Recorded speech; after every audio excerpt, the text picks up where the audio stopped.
ہم کس کی امت ہیں؟ ہم محمد مصطفیٰ صلی اللہ علیہ وسلم کی امت ہیں۔ اب ربیع الاول کا مہینہ آئے گا، جلسے جلوس جشن تو مناتے ہیں کہ ہمارے پاس دنیا میں کائنات کہہ رہا ہوں، ساری کائنات میں یونیورس، مارس ہے، جوپیٹر ہے، یہ ہے وہ ہے، بہت ساری چیزیں، سب کچھ ہے۔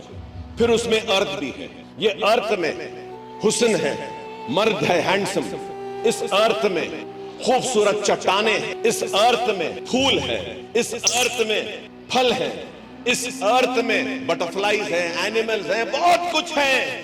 لیکن یاد رکھو اللہ قرآن میں کہہ رہا ہے وجہ ہے، تخلیق ہے، کائنات اگر کوئی ہے تو وہ محمد الرسول اللہ ہے۔ کائنات کہہ رہا ہوں، صرف ارتھ نہیں۔ اگر رسول اللہ صلی اللہ علیہ وسلم کی محبت نہ ہوتی تو اللہ یہ کائنات کو نہیں بناتا۔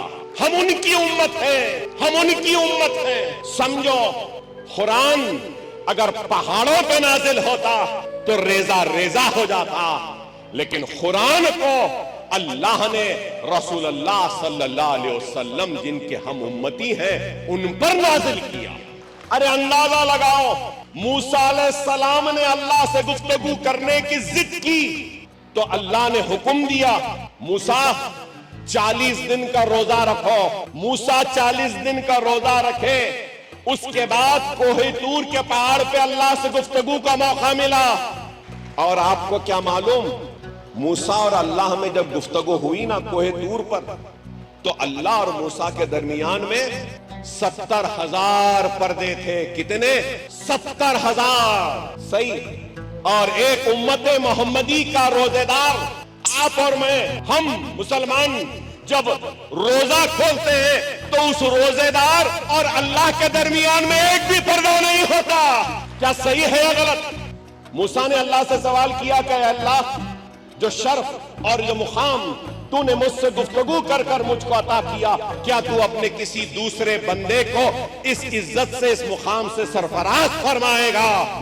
محدث دکن عبداللہ شاہ صاحب کی کتاب فضائل رمضان میں یہ لکھا ہے، تو اللہ جواب دیتا ہے ہاں موسیٰ، دنیا کی آخرت میں امت آئے گی جن کو میں اس مقام سے سرفراز فرماؤں گا جو مقام میں نے تم کو دیا ہے۔ تو موسیٰ دعا کرتے ہیں کہ اے اللہ، کاش تو مجھے امت محمدی بنا کر دنیا میں بھیجا ہوگا۔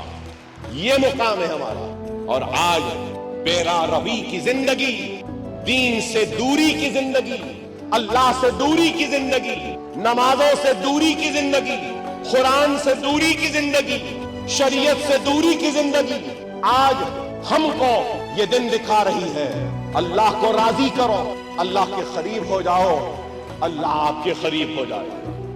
کہ جبھی بھی موقع ملے آئے اللہ اور رسول کے کچھ باتیں سننے والے سامعین کے سامنے رکھوں، اور کوشش کروں کہ ان سننے والے سامعین میں سے ایک بھی اللہ کے بندے کو جو اللہ سے دور ہے اس کو اللہ کے قریب لا لوں تو میری زندگی اور میرے خطاب کو کامیاب سمجھتا ہوں۔ اس لیے اتنی دیر سے کہہ رہا ہوں۔